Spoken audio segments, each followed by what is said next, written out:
인슐린 저항성 완전 정복오화, 대사 회복, 몸은 왜 예전처럼 작동하지 않을까? 잠시 예전을 떠올려 보실게요. 20대, 30대 때 기억하세요? 야식으로 라면을 끓여 먹어도 다음날 아무렇지 않았어요. 며칠 조금만 조절하면 금방 바지가 헐렁해졌고요. 하루 종일 돌아다녀도 저녁에 또 나갈 기운이 있었어요. 아침에 눈 뜨면 개운했고 밥 먹고 나서도 멀쩡하게 앉아 일할 수 있었어요. 그런데 지금은 어떠세요? 조금만 먹어도 살이 붓고 충분히 잔 것 같은데 낮에 졸리고 밥만 먹으면 눈꺼풀이 무거워지고 배는 점점 앞으로 나오고 예전보다 쉽게 피곤해지고 이거 많이 익숙하시죠? 많은 분들이 이런 변화를 나이 들면 다 그런 거지 하고 받아들이세요. 어쩔 수 없는 거라고, 그냥 나이 탓이라고. 그런데 오늘 저는 여러분께 조금 다른 이야기를 드리려고 해요. 이것이 정말 그냥 나이 때문일까요? 아니면 몸이 오랫동안 우리에게 보내온 신호를 우리가 알아채지 못하고 있었던 건 아닐까요? 오늘 영상을 끝까지 보시면 그 신호가 무슨 뜻인지, 그리고 몸이 우리에게 진짜로 무슨 이야기를 하고 있었는지를 이해하게 되실 거예요. 대사란 무엇인가? 오늘 핵심 단어는 대사예요. 대사, 신진대사라는 말을 들어보셨죠? 그런데 막상 대사가 뭔지 정확히 설명하기는 어려우신 분들이 많으실 거예요. 쉽게 설명해 드릴게요. 대사는 한마디로 몸이 에너지를 만들고 사용하고 저장하는 모든 과정이에요. 우리가 밥을 먹으면 그걸 소화해서 에너지로 바꿔요. 그 에너지로 심장이 뛰고, 뇌가 움직이고, 근육이 수축하고, 체온이 유지됩니다. 숨을 쉬는 것도, 생각하는 것도, 자는 동안 심장이 계속 뛰는 것도 전부 에너지가 있어야 가능해요. 그 에너지를 어떻게 만들고 어떻게 쓰는지가 대사예요. 비유로 설명해 드릴게요. 몸속에 발전소가 있다고 생각해 보세요. 이 발전소는 우리가 먹은 음식을 연료로 삼아서 전기를 만들어요. 발전소가 잘 돌아가면 집 안 구석구석에 전기가 잘 공급되고 불도 켜지고 냉장고도 돌아가고 에어컨도 작동해요. 발전소가 삐걱거리기 시작하면요. 전기가 제대로 공급이 안 되고 어디선가는 불이 깜빡이고 어떤 가전은 제대로 못 돌아가기 시작하죠. 우리 몸의 대사가 바로 그 발전소예요. 발전소가 잘 돌아가면 몸이 가볍고 에너지가 넘치고 먹은 게 잘 쓰여요. 발전소가 흔들리기 시작하면 피로하고 살이 잘 찌고 몸이 이전 같지 않아지는 거예요. 대사가 좋다는 게 정확히 무슨 뜻일까? 대사가 좋다는 말 많이 들어보셨죠? 보통은 살이 잘 안 찌는 사람을 보고 저 사람은 대사가 좋아서 그래 라고 말하는 경우가 많아요. 그런데 대사가 좋다는 건 단순히 살이 안 찐다는 것 이상이에요. 대사가 건강하면 어떤 상태일까요? 먹은 음식이 효율적으로 에너지로 바뀌어서 사용돼요. 혈당이 식사 후에 올라갔다가 자연스럽게 내려와요. 에너지가 꾸준히 공급되니까 하루 종일 처지지 않아요. 저장이 필요할 때 저장하고 꺼냈을 때 잘 꺼냈어요. 체중이 크게 흔들리지 않고 안정적으로 유지돼요. 자동차로 비유하면 연비가 좋은 차예요. 같은 연료로 더 멀리 달리고 엔진도 안정적으로 돌아가고 과열도 잘 안 돼요. 반대로 대사가 안 좋아지면 어떻게 될까요? 같은 음식을 먹어도 에너지보다 지방으로 더 많이 저장되고 꺼내 쓰는 것도 잘 안 되고 몸이 전반적으로 비효율적으로 돌아가기 시작해요. 그리고 이 변화는 하루아침에 오지 않아요. 아주 서서히, 조용히 몇 년에 걸쳐 진행됩니다. 대사가 흔들리면 나타나는 신호들. 자, 그렇다면 대사가 흔들리기 시작하면 어떤 신호들이 나타날까요? 아주 일상적인 것들이에요. 그래서 많은 분들이 그냥 지나치거나 나이 탓으로 돌리는 경우가 많아요. 첫 번째 신호는 식후 졸음이에요. 밥을 먹고 나면 꼭 졸려요. 15분, 30분은 어떻게든 버티는데 눈이 저절로 감길 것 같은 느낌. 점심을 먹고 나서 업무에 집중이 안 되는 경험 많이들 하시죠? 이게 왜 생기냐면 혈당이 식사 후에 너무 빠르게 올라갔다가 너무 빠르게 내려오는 패턴이 반복될 때 나타나요. 혈당이 급하게 내려오면 몸이 에너지 부족 신호를 보내고 그게 졸음으로 나타나는 거예요. 두 번째 신호는 반복되는 허기예요. 먹은 지 2시간도 안 됐는데 또 배가 고파요. 뭔가를 집어먹어야 할 것 같은 느낌. 단계 자꾸 당기고요. 이것도 혈당 변동과 관련이 있어요. 혈당이 빠르게 올라갔다가 빠르게 내려오면 몸이 에너지가 없어. 빨리 뭔가 먹어야 해. 라는 신호를 보내는 거예요. 세 번째 신호는 만성 피로예요. 아침에 일어나도 개운하지 않아요. 충분히 잔 것 같은데 낮에 처지고 항상 어딘가 무겁고 피곤한 느낌. 이건 세포가 에너지를 효율적으로 만들지 못하고 있다는 신호일 수 있어요. 발전소가 제대로 돌아가지 않으니 전기 공급이 불안정한 거예요. 네 번째 신호는 뱃살 증가예요. 3화에서 자세히 다뤘죠. 배가 점점 나오는 것. 특히 허리둘레가 계속 늘어나는 건 대사 건강 상태를 보여주는 중요한 신호예요. 다섯 번째 신호는 집중력 저하예요. 예전보다 머리가 잘 안 돌아가는 느낌. 생각이 뿌옇고 기억력도 예전 같지 않고 뇌는 에너지를 엄청나게 많이 쓰는 기관이에요. 대사가 흔들리면 뇌의 에너지 공급이 불안정해지고 그게 집중력이나 기억력에 영향을 줄 수 있어요. 이 다섯 가지 중에 해당하는 게 있으신가요? 하나라도 있으시다면 그냥 나이 탓이라고 넘기지 마세요.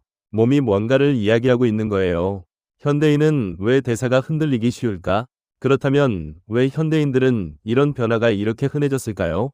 몇 가지를 비교해서 살펴볼게요. 과거 사람들의 하루를 생각해보면 어떨까요? 아침에 일어나서 몸을 움직여야 했어요. 농사를 짓거나 물을 길어오거나 음식을 구해야 했으니까요. 하루에 두 끼, 때로는 한 끼만 먹는 날도 있었고 밤이 되면 자연스럽게 어두워지고 잠에 들었어요. 끼니와 끼니 사이에 긴 공복 시간이 자연스럽게 만들어졌어요. 그런데 지금 현대인의 하루는 어떤가요? 아침에 일어나서 차를 타거나 대중교통을 이용해 이동하고 하루 대부분을 의자에 앉아서 보내요. 뭔가를 계속 입에 넣고 있고 밤에도 스마트폰이나 TV를 보느라 늦게 자고 수면의 질도 예전보다 낮아진 경우가 많아요. 스트레스는 전보다 훨씬 다양하고 복잡하고요. 이 차이가 대사에 어떤 영향을 줄까요? 움직임이 줄면 근육이 줄고 근육이 줄면 에너지 소비가 줄어요. 끊임없이 뭔가를 먹으면 몸이 저장 모드에서 벗어날 시간이 없어요. 잠을 제대로 못 자면 몸이 스트레스 호르몬을 더 많이 분비하고 그게 혈당과 인슐린에 영향을 줘요. 만성 스트레스는 혈당을 올리고 인슐린을 자극하고 내장 지방을 늘리는 방향으로 몸을 기울이게 해요. 이것들이 하루 이틀이 아니라 몇 년, 몇십 년 동안 쌓이면 어떻게 될까요? 발전소가 조금씩 삐걱거리기 시작하는 거예요. 하루아침에 무너지는 게 아니라 아주 서서히 변화가 일어나요. 그래서 눈치채기가 어렵고 눈치챘을 때는 이미 꽤 시간이 지난 후인 경우가 많습니다. 인슐린과 대사는 어떻게 연결되어 있을까? 1화부터 계속 등장한 인슐린 이야기를 이제 대사와 연결해 볼게요. 인슐린이 대사 건강과 얼마나 깊이 연결되어 있는지 오늘 정리해 드릴게요. 인슐린은 원래 몸에 꼭 필요한 호르몬이에요. 혈당을 조절하고 세포에 에너지를 공급하고 저장을 도와주는 역할을 해요. 이건 좋은 역할이에요. 문제는 이 인슐린이 너무 자주, 너무 오래 높은 상태로 유지될 때 생깁니다.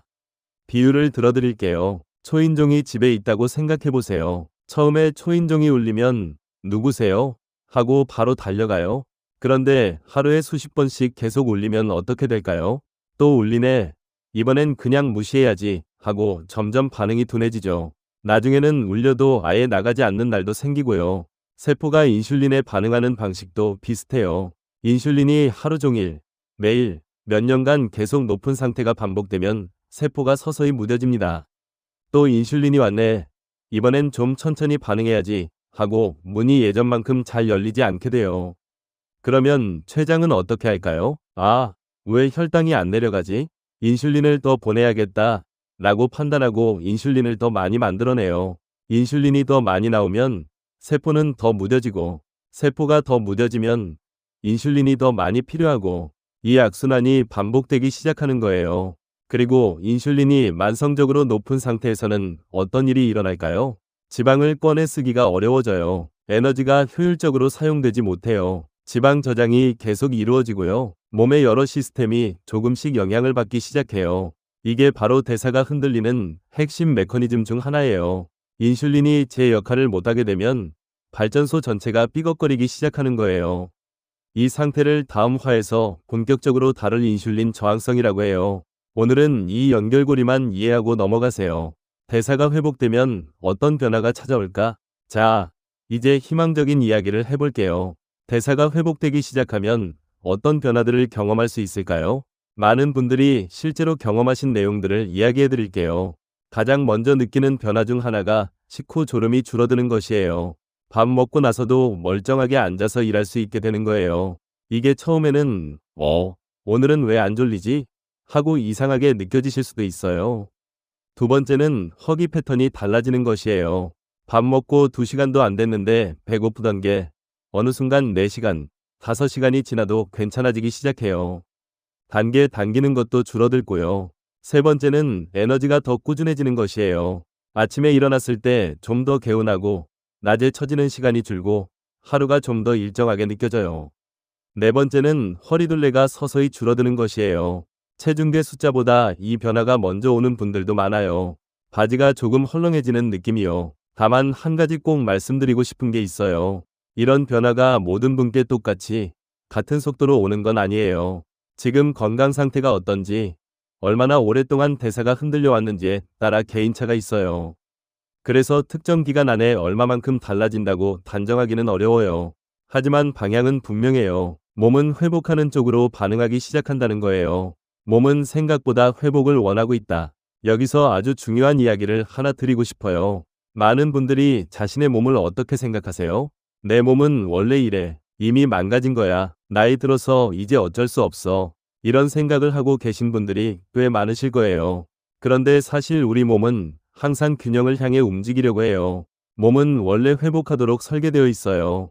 피부가 긁히면 스스로 아물어요. 뼈가 부러져도 시간이 지나면 붙어요. 감기에 걸려도 면역 시스템이 알아서 싸워줘요.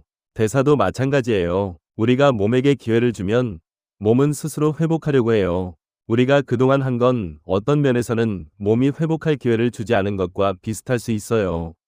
쉴 새 없이 먹고 움직이지 않고 잠을 줄이고 스트레스를 쌓아두면서 몸에게 회복할 시간을 주지 않았어요. 몸은 고장난 기계가 아니에요. 회복하려는 생명체예요. 그리고 우리가 그 방향으로 조금만 도와주면 몸은 반응하기 시작합니다. 지금 몸 상태가 어떻든 너무 늦은 건 없어요. 오늘부터 몸이 회복할 기회를 만들어주기 시작하면 돼요. 중간 점검, 몸의 신호를 무시하고 있지는 않은가? 잠깐 멈추고 스스로에게 몇 가지 질문을 해보세요. 언제부터 쉽게 피곤해지기 시작했나요? 처음에는 이번 주가 좀 힘들었나 봐 했다가 어느 순간 그게 계속되고 있지는 않나요? 언제부터 뱃살이 늘기 시작했나요? 서서히 해마다 조금씩 나온 건데 어느 날 보니 꽤 달라져 있지는 않나요? 식후 졸음이 당연한 것이라고 생각하고 계신 건 아닌가요? 밥 먹으면 원래 졸린 거지 라고 그냥 넘기고 있지 않나요? 몸이 보내는 신호를 무시하고 있지는 않나요? 피곤하면 커피로, 허기지면 단 걸로, 졸리면 억지로 버티면서 지내고 계신 건 아닌가요? 이 질문들에 솔직하게 답해보시면 지금 몸이 어떤 상태에 있는지가 조금 더 선명하게 보이실 거예요. 오늘의 핵심 정리, 오늘 이야기 5가지로 정리해 드릴게요. 첫 번째, 대사는 몸이 에너지를 만들고 쓰고 저장하는 전체 시스템이에요. 살이 잘 찌고 안 찌고의 문제만이 아닙니다. 두 번째, 대사가 건강해야 에너지가 꾸준하고 체중이 안정되고 몸이 제대로 돌아가요. 세 번째, 식후 졸음, 만성 피로, 잦은 허기, 뱃살 증가 같은 증상들이 대사 건강 상태를 보여주는 신호일 수 있어요. 네 번째, 인슐린이 만성적으로 높은 상태가 유지되면 대사가 흔들리기 시작해요. 이 연결고리를 이해하는 게 핵심입니다. 다섯 번째, 몸은 망가진 게 아니에요. 회복할 능력을 가지고 있고 기회를 주면 반응하기 시작해요. 우리는 오랫동안 몸을 몰아붙이며 살아왔는지도 몰라요. 밥을 먹을 틈도 없이 바빴고 잠을 줄여가며 버텼고 피곤해도 커피를 마시고 또 달렸고 몸이 뭔가 이야기할 때마다 나중에 지금은 바쁘니까 하고 미뤄왔을 거예요. 그런데 몸은 그동안 계속 같은 이야기를 하고 있었어요. 잠깐만, 좀 쉬어줘. 회복할 시간을 줘. 나는 아직 괜찮아. 기회만 주면 돼. 건강을 되찾는다는 건 거창한 무언가를 새로 시작하는 것이 아닐 수 있어요. 몸이 원래 하던 일을 다시 잘할 수 있도록 방해를 조금 줄여주는 것일지도 몰라요. 지금 이 영상을 보고 계신다는 것 자체가 여러분이 이미 그 시작에 서 있다는 거예요. 그렇다면 이제 이 질문이 자연스럽게 떠오르실 거예요. 대사를 이렇게 흔들어 놓는 가장 핵심 원인이 뭔가요? 인슐린이 계속 높아지는 것, 세포가 인슐린에 무뎌지는 것, 이게 어디까지 가는 건가요? 그냥 두면 어떻게 되는 건가요? 그 답이 바로 인슐린 저항성입니다. 다음 영상에서는 드디어 이 시리즈의 이름이기도 한 인슐린 저항성을 정면으로 다룹니다. 인슐린 저항성이 어떻게 시작되고 어떻게 진행되는지, 그리고 내가 인슐린 저항성이 있는지 어떻게 알 수 있는지까지 구체적으로 이야기해 드릴 거예요. 지금까지 1화부터 5화까지 쌓아온 이야기들이 다음 화에서 하나로 연결됩니다. 꼭 놓치지 마세요. 오늘도 끝까지 함께 해주셔서 감사합니다.